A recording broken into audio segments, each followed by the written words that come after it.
gave up managing billions to become a better investor. Episode 13, Tomorrow's AI World. Hello, I thought I'd talk today about AI. And of course, it's something which has been all over the press and everywhere you look over the last few weeks. And of course, that's quite funny because we could have been talking about AI 5, 10, probably even more years ago quite easily. It's interesting because earlier today I saw an article in the newspaper which had a headline, something on the lines of AI could kill many humans within 2 years. And obviously that's quite a worrying thing to read, but it kind of reminded me a bit of some kind of Terminator film or something like that from 20, 30 more years ago. There's always concern about change, isn't there? And I don't want people to really be Luddite-esque about all of this, because it seems to me as if whenever I look back through history, there's been lots of periods of change. I mean, be it somebody, I guess, at some point working out that the wheel could exist, or creating the wheel, if you like. And obviously after that, you had considerations of Renaissance, the Industrial Revolution, I guess in more recent times, the rise of the computer, mobile phones, the internet generally, and related. And of course, everything when it occurs is worrying, is concerning. But actually, change is good. And I'm not a Luddite. I'm actually somebody, the glass is always half full for me in any case. But I want to see change, because if we don't have change, then I kind of worry that we're not going to have growth. If we don't have growth, if you're an investor, that ultimately is worrying, because I tell you what, that's going to be a negative for your average stock market valuation and stuff like that. But, that's another story.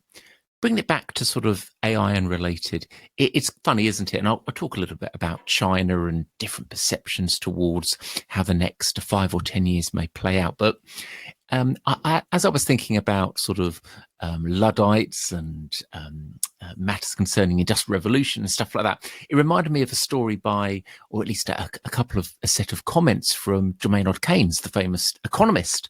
And I believe he made them in about 1930, when he was talking about how he believed, and obviously 1930s was an interesting period at many levels, but if you look at the sort of 40, 50 years before that, there was lots of change and things which you wouldn't regard as big change today, but, back then they were huge differences, huge changes, and obviously that's been apparent in many different periods of time. But what was kind of interesting was Keynes said that he perceived that his grandchildren would probably be working 2 days a week and having 5 days of holiday, of weekend equivalent, of time off, etc. And that was the way society was going to shift, just because we were getting more efficient, we were making evolutions and changes which made everything wonderful.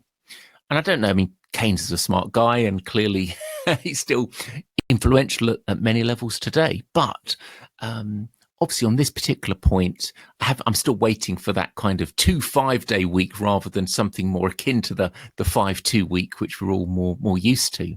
Hey, I guess when people retire and matters like that, or decide to chill out a little bit more, maybe things do naturally change. But for the average person working, I think we're quite away from having a 2-day working week and a 5-day rest week or relaxation time. But anyway, hey, maybe it's going to come with the world of AI and related. It's kind of interesting because I was also thinking about AI over the last few weeks, because we've had a bunch of corporate earnings results. And obviously I'm excited by this. I've talked in previous podcasts about the excitement of the corporate earnings season, frankly, the insights from it as well. And what I've observed listening to the average S&P 500 company, FTSE 100 company, Nikkei 225 company, the average large company in the world, they've all been talking about AI matters. And as I said a few minutes ago, frankly, we could have been talking about AI at length 5, 10, and undoubtedly more years previously. But it's suddenly become seemingly ultra relevant for people. And of course, as with anything that's kind of an important thing or influential, everybody wants to say we're doing stuff that makes a difference to our company, that makes us more potentially profitable. We should justify a higher valuation, or however they want to perceive it. And the funny thing is, of course, the fact that every company is talking about it reminds me a little bit of the dot-com boom, of course, and everyone suddenly saying how the internet was going to change their world. And clearly it didn't initially for many companies, but pretty quickly, and certainly if you look at today's average backdrop, it has materially changed pretty much every single sector out there. Clearly some sectors and companies have gone bust and disappeared because their line of business is no longer relevant, but a bunch of new ones have been created. And I would say there's been more growth, more change, more new opportunities than the ones that have disappeared and have been faded out. And I guess that's change, isn't it? And whilst there are clearly some individuals, maybe even some regions, countries, etc., that have been impacted by such changes, other things have happened. And the thing about the world of change, of AI, if you like, with particular relevance to this conversation, is that you shouldn't be pessimistic about it, because my perception is that if there is no change, there's no growth. And if there is no growth, then we have even bigger, badder problems. And with change, you get other things that you can do with such new money flows and related. We've obviously seen, undoubtedly, we've talked about this before in previous podcasts too, the reality that we're all going to see in the 2030s, 2040s, aging global populations, need for more taxation, be it for healthcare, be it for broader societal reasons and related. And clearly, if you don't have growth, or you don't have at least an allowance of change, you're also not going to be able to get some of those tax revenues that you need in order to perhaps make those improvements or keep those policies going, or other desires that people may have for a future life. But anyway, what's kind of striking to me is that there's also lots of angst and debate about the role of China, the role of the change in the world, where are we going with all of this and related. It's funny, I was looking back through some of my books that I'd purchased 5-6 years ago, and I came across one talking about AI and China and related.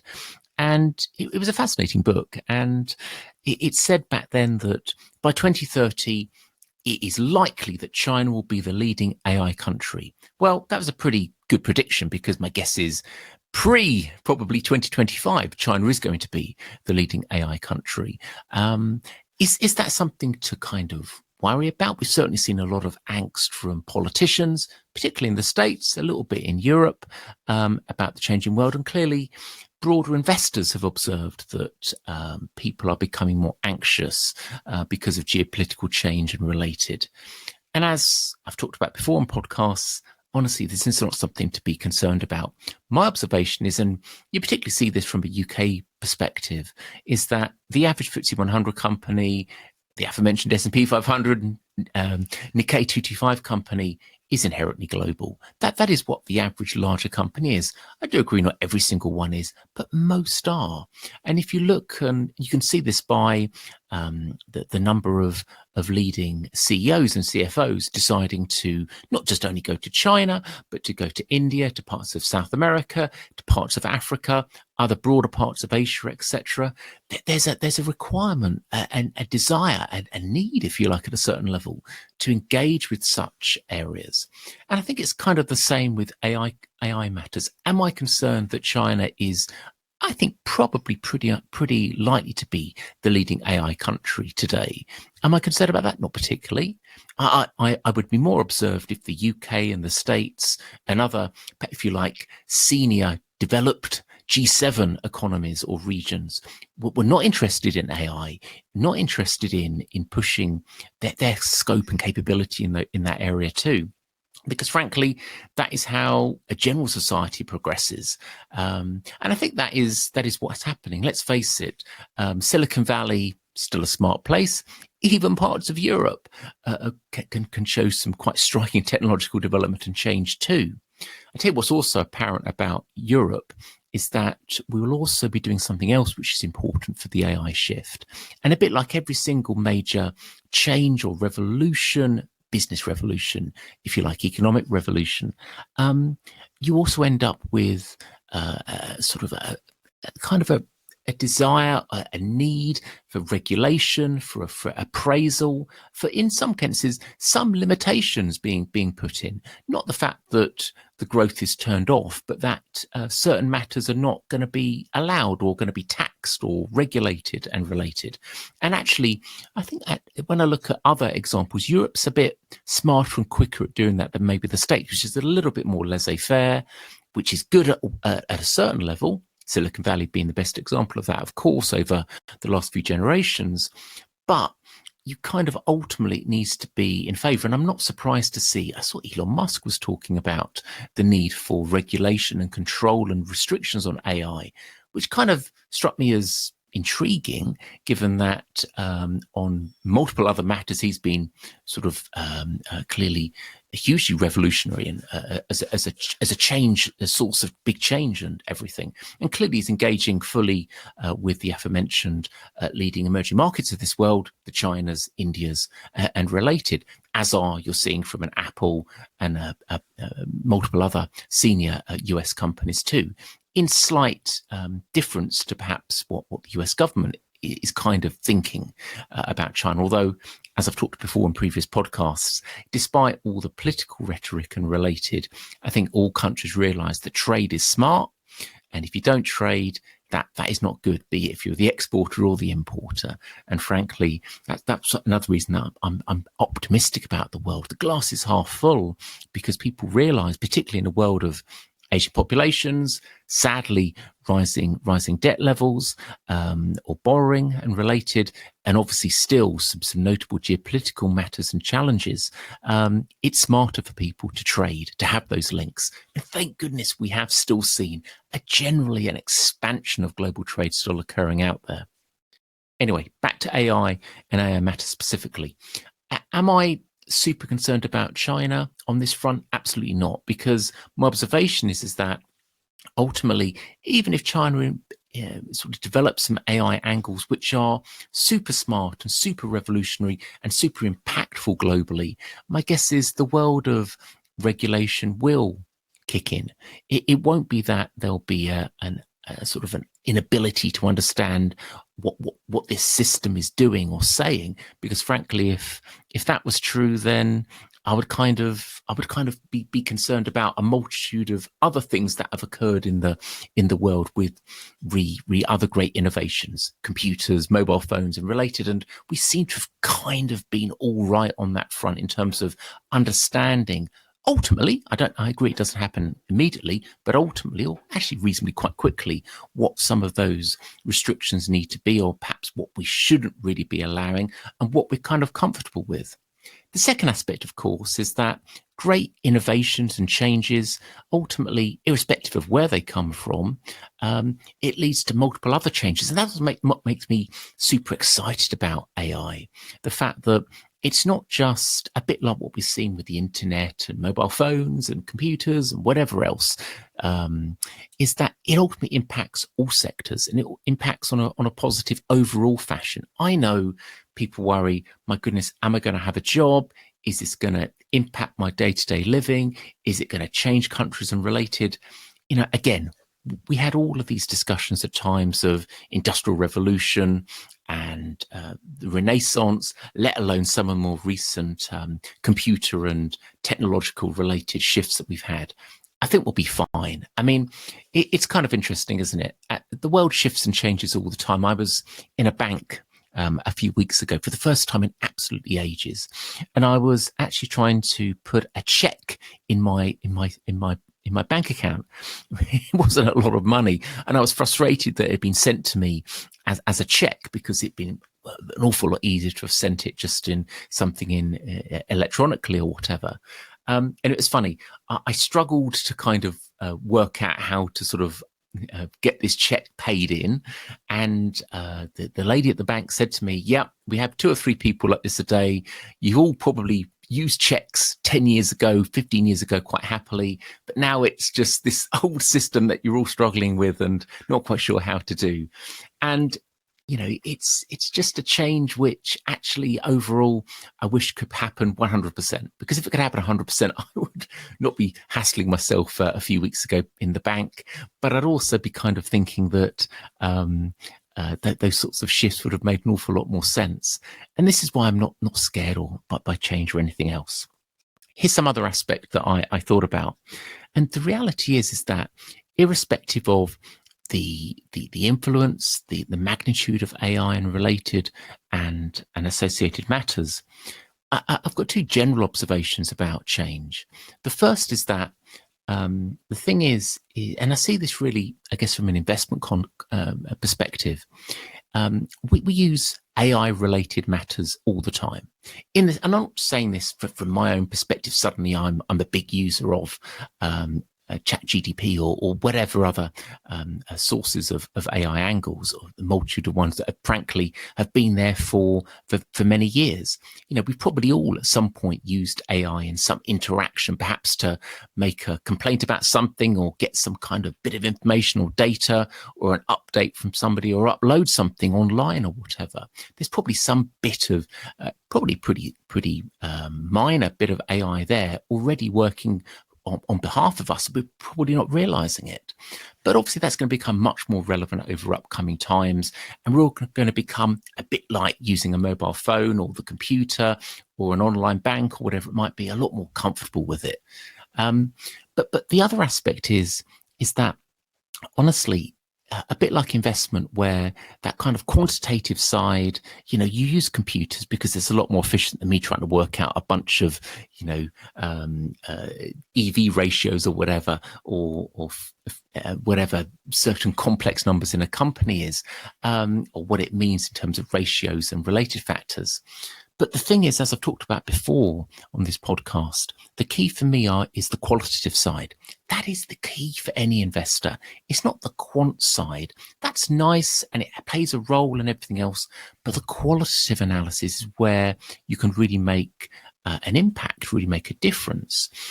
And that still remains highly relevant in the AI world, because, of course, not only is obviously the best way for humans to if you like, to remain relevant is, of course, re-education, change, and everything else. Clearly easier to do for a younger person or people from certain different countries than others, but nevertheless something which we could all achieve ourselves individually, irrespective of our age or where we live or related. And we kind of see that with people a little bit older than me, quite happily using online banking or whatever for the first time 10, 15 years ago. And now it's second nature for them.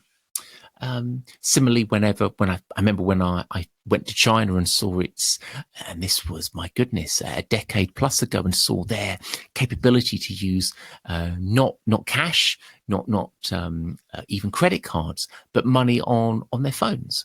And obviously nowadays that is not a particularly radical thing, but back then I remember having been in Hong Kong not long before and still seeing an economy which largely used sort of cash and credit cards and debit cards and related. It struck me as kind of interesting and kind of a little bit revolutionary, if you like. And of course, change is good, as talked about. And so it doesn't worry and concern me. What I would be cognizant of is that humans, companies, governments, everybody else, they've got to engage change, but they've also got to engage the fact that that sort of qualitative perspective, the change of knowledge perspective, the re-education perspective has to become super important, has to be super focused on. As an investor, and again, these podcasts are primarily about investment matters, and I apologize for my AI ramble and related over the last 10 or 15 minutes or so, but as an investor, I think it remains an active, relevant and exciting market in the 2020s and 2030s, even if AI becomes an even bigger and I would say better part of our lives over the next 10, 15 years.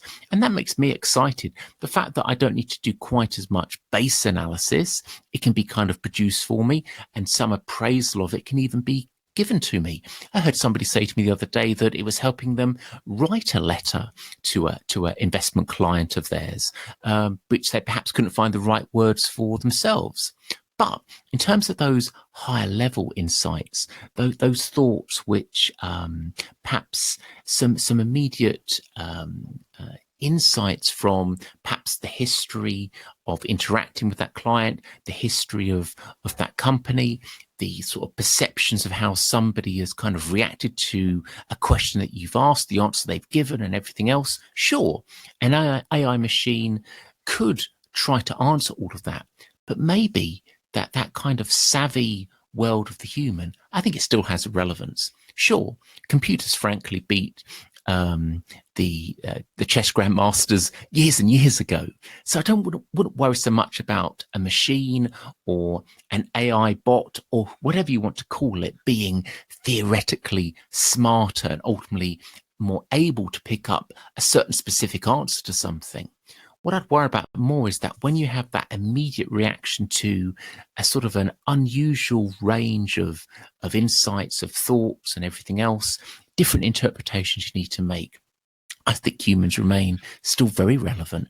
And let's face it, it is still a human world. We are still ruled by humans after all. We do still vote and related factors. We still, in my opinion, we still should be, rather than using buying an investment fund which is passive and undertaken and all the analysis done by a computer, which we've been able to buy for a couple of decades or so already. I think in today's world, where there's so many other changes and evolutions and shifts and appraisals going on, I like the active investing approach. I think that can still add value for the investor. You just need to be a hardworking, particularly qualitative analyst. But there you go. That's the opportunity out there. I guess what I'm trying to say is I'm not pessimistic at all. The glass is always half full. I'm actually optimistic about an AI embracing world, one where actually I think change continues apace, and long may that be the case. Anyway, thanks so much for listening to that. Perhaps the next time we'll revert to something a little bit more conventional about investments and valuations and things that are interesting or not so interesting, geopolitics and history and relative macro factors. But that's for next time. Thanks so much for listening again, and speak to you soon. Bye-bye.